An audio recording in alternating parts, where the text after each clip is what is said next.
ప్రస్తుతం మనం ఎన్టీఆర్ జిల్లా నందిగాం నియోజకవర్గం వీరులపాడు మండలం జుజ్జూరు గ్రామంలో ఉన్నాం. జుజ్జూరు గ్రామంలోని శ్రీ సర్వజ్ఞ పీఠంలో పీఠాధిపతి యోగి నరేంద్రానంద స్వామీజీ వారితో ఉన్నాం. వారితో మాట్లాడే ప్రయత్నం చేద్దాం. చెప్పండి స్వామి, శివరాత్రి పర్వదినం యొక్క విశిష్టత ఏమిటి? స్వామివారిని ఏ సమయంలో కావాలి? లింగోద్భవ కాలం అంటే ఏంటి? శ్రీమాతే నమః. జయ ఏకలాండేశ్వర్. ఇక్కడ మహాశివరాత్రి పర్వదినం అనేది మాఘమాసం నందు అమావాస్యకి ముందు రోజున చతుర్దశి తిథి నందు అర్ధరాత్రి కాలంలో మనకి స్వామివారికి లింగోద్భవ సమయం అంటారు. ఆ సమయం నందు స్వామివారికి మనకి విశేషంగా ప్రతి శివాలయం నందు కూడా కళ్యాణాన్ని నిర్వహిస్తారు. ఇక్కడ మనం స్వామివారిని పగలంతా కూడాను స్వామివారి కోసం మహాశివరాత్రి పర్వదినాన పగలంతా కూడాను ఉపవాసం ఉండి రాత్రి సమయంలో జాగారం నిర్వహించి లింగోద్భవ సమయంలో స్వామివారి యొక్క విశేష పూజలు నిర్వహించుకోవటం, నమ్మక చమకాలతో రుద్రాభిషేకాలు నిర్వహించుకోవటం, స్వామివారి కళ్యాణం నిర్వహించటం, ఇది ప్రపంచం మొత్తం ఉన్నటువంటి ప్రతి శైవ క్షేత్రంలోనూ జ్యోతిర్లింగాల్లోనూ మహా అద్భుతంగా వైభవంగా జరుగుతుంది. ఇక్కడ మనకు స్వామివారు రెండు రకాలుగా దర్శనమిస్తారు. మొదటిది లింగోద్భవంగా అంటే లింగ రూపంలో దర్శనమిస్తారు. రెండవది కరచరణాలతో దర్శనమిచ్చేటువంటి రూపం ఏంటంటే తపో రూపంలో ఉంటారు. స్వామివారు ఎప్పుడు కూడాను కరచరణాలతో దర్శనమిచ్చే రూపం ఏదైనా ఉన్నదంటే ఒకటి నటరాజు యొక్క రూపం, రెండవది తపో రూపం అంటే స్వామివారు ఎప్పుడు కూడాను తపస్సులో ఉంటారు, అంటే ధ్యాన ముద్రలో ఉంటారు. మనం బయట ఇతరత్రా చూసేటువంటి రూపాలన్నీ కూడాను వాస్తవ రూపాలు కాదు. స్వామివారి లింగ రూపము లేదా కరచరణాలతో ఉన్న రూపం అనేది తపో రూపంలో మాత్రమే ఉంటారు. జడలన్నీ కూడా అట్టగట్టి స్వామివారు తపో రూపంలో ఉంటారు. ఇక్కడ స్వామివారు అన్నిటికీ కూడాను ఆద్యుడు. ఎందుకంటే మన సనాతన ధర్మంలో మనకి ఆది దంపతులుగా పార్వతీ పరమేశ్వరులకు మనకి ఎంతో విశిష్టత ఉన్నది. ఇక్కడ ప్రతిదానికి కూడాను మూలం వారే. ఇప్పుడు పినాకిని అనేటువంటి ధనస్సు చేబూని ఉన్నటువంటి స్వామివారు మనకి కృతయుగంలోని పరశురాముడికి ఈ ధనుడు విద్య నేర్పింది స్వామివారే స్వయంగా. అదేవిధంగా మనం వాక్సిద్ధి ఇచ్చేటువంటి వాక్సిద్ధి అంటే కవితలు రాయటం కానీ ఇతరత్రాలు ఏదైనా చేయాలంటే వాక్సిద్ధి సరస్వతీదేవి అంటారు. కాదు, స్వామివారు వాక్సిద్ధి ఇస్తారు, సరస్వతీదేవి వారు ఆ యొక్క వాక్సిద్ధిని నిలబెడతారు. అదేవిధంగా పిల్లలకు కూడాను మనం అక్షరాభ్యాసం చేసేటప్పుడు ఇక్కడ ఓం నమశివాయ అని మాత్రమే అక్షరాభ్యాసం చేస్తాం. ఎందుకనంటే అన్నిటికీ మూలం ఆయనే కనుక, ఆదిదేవుడు ఆయనే కనుక, అన్నిటికీ మూలం ఆయన నుంచే ఉద్భవం ఇచ్చింది కనుక మనం దీన్ని స్వామివారిని ఆదిదేవుడు అని పిలుచుకుంటాం.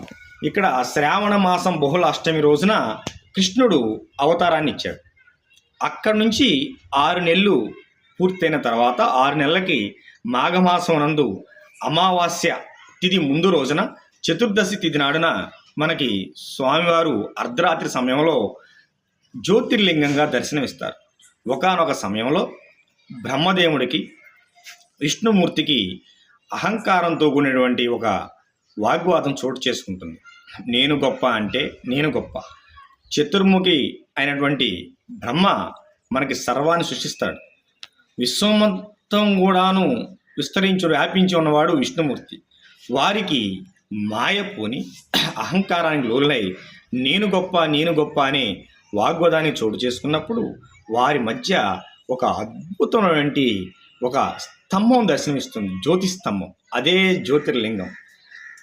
ఆ జ్యోతిర్లింగం దర్శనమిచ్చినప్పుడు వారి యొక్క అహంకారం తారాస్థాయికి చేరి ఎదురుగా ఉన్నవాడు పరమేశ్వరుడని గమనించి వారికి సాష్టాంగ నమస్కారం చేయవలసింది పోయి వారి యొక్క ఆది అంతములు తెలుసుకునే విధంలో ఒకరు బ్రహ్మ అంశరూపం దాల్చి అంశవాహనంగా దాల్చి పైకి ఎగురుతాడు. అంటే అసలు ఎంతవరకు ఉన్నది తెలుసుకుందాము అని విష్ణుమూర్తి వరాహావతారం దాల్చి కిందకి భూమిని తవ్వుకుంటూ వెళ్తాడు. పాతాళలోకం దాటినా ఇంకా ఈ జ్యోతిర్లింగం దర్శనమిస్తూనే ఉంటుంది.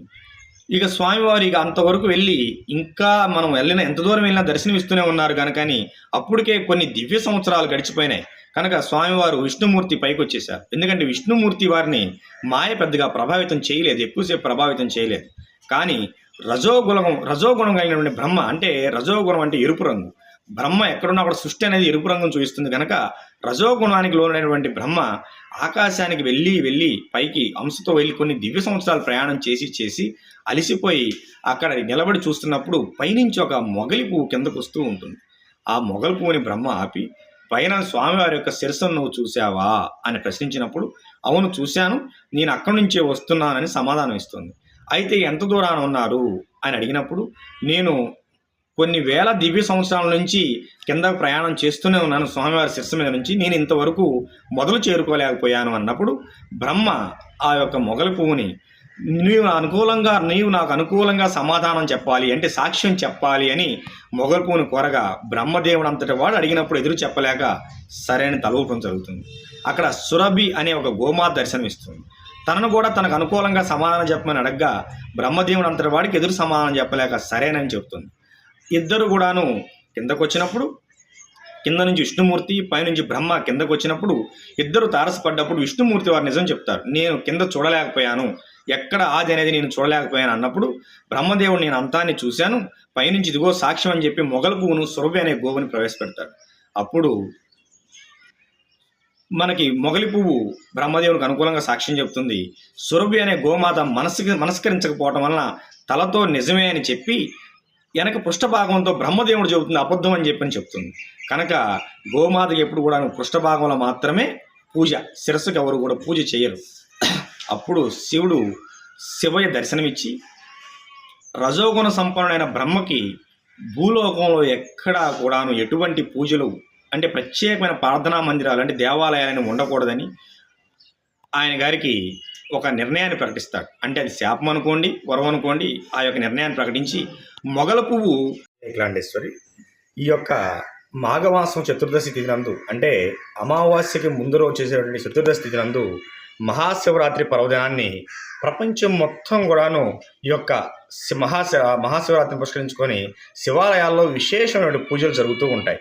మహాశివరాత్రి పర్వదినాన పగలంతా కూడాను ఉపవాసం ఉండి రాత్రి జాగరణ చేసి స్వామివారి కళ్యాణం ఎంతో వైభవంగా నిర్వహిస్తారు. కారణం ఏమిటంటే స్వామివారు ఈ యొక్క మాఘమాసంలో అమావాస్య ముందు రోజునటువంటి చతుర్దశి తిథి అర్ధరాత్రిన ఈ లింగోద్భవం సమయంలో స్వామివారు ఉద్భవించడం జరిగిందనేది మన ప్రతీతి. దీనికి ఒకానొక కాలంలో సమయం నందు మనకి సృష్టికర్త అయినటువంటి బ్రహ్మ విశ్వం మొత్తం వ్యాపించినటువంటి విష్ణుమూర్తికి ఎవరు ఎదురెదురుగా తారసపడ్డ క్రమంలో ఇరువురు కూడాను అహంకారపూరితమై నేను గొప్ప అంటే నేను గొప్ప అని ఇద్దరు కూడాను వాదించుకుంటుండగా వారి మధ్యన ఒక తేజోలింగం అనంతమైనటువంటి ఒక తేజోలింగం తేజోస్తంభం జ్యోతిర్లింగం అనేది ఒక ఏర్పడింది. అప్పుడు ఆ యొక్క లింగం యొక్క అడుగు భాగాన్ని చూడటం కోసమని విష్ణుమూర్తి వారు వరహావతారంలో కిందికి తవ్వుకుంటూ వెళ్ళగా బ్రహ్మదేవుడు అంశవాహనంపై పైకి ఎగురుకుంటూ వెళ్తారు. ఈ కిందికి వెళ్ళి పాతాళలోకం దాటినా కూడాను ఇంకా ఈ యొక్క జ్యోతిర్లింగం అనేది కనిపిస్తూ ఉండటంతో విష్ణుమూర్తి పైకి వచ్చేశారు. కానీ పైకి కొన్ని దివ్య సంవత్సరాలు బ్రహ్మవారు చతుర్ముఖ బ్రహ్మవారు పైకి ఎగరగా ఎంత దూరం వెళ్ళినా కూడాను స్వామివారి యొక్క శిరస భాగాన్ని చూడలేకపోయారు. కానీ పైనుంచి ఒక ముగిలి పువ్వు రాలటం చూసి స్వామివారు మీరు ఈ యొక్క జ్యోతిర్లింగం యొక్క శిరస భాగాన్ని చూశారా అని ప్రశ్నించగా ఆ యొక్క పుష్పం నేను పైనుంచే వస్తున్నాను అనగా ఎంత దూరాన ఉన్నది స్వామివారి యొక్క శిరస్సు భాగం అని అడగగా నేను కొన్ని దివ్య సంవత్సరాల నుంచి ఇలా వస్తూనే ఉన్నాను, ఇంతవరకు స్వామివారి యొక్క పాదాలను చూడలేకపోయాను అని చెప్తుంది.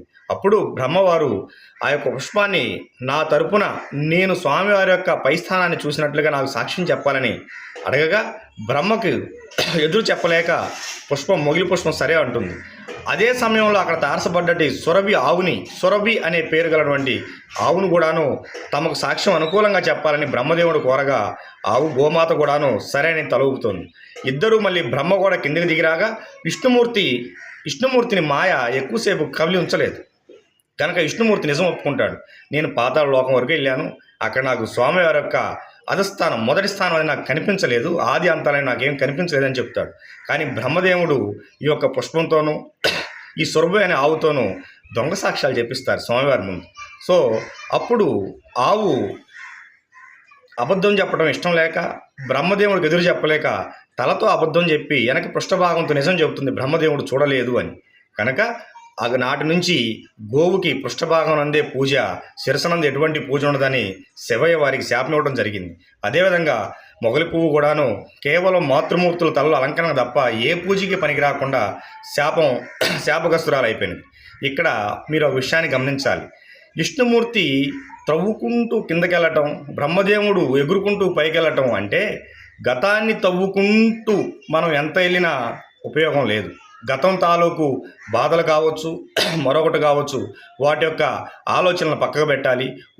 బ్రహ్మదేవుడు పైకి ఎగురుకుంటూ వెళ్ళడం అంటే ఊహల లోకంలో విహరించొద్దు.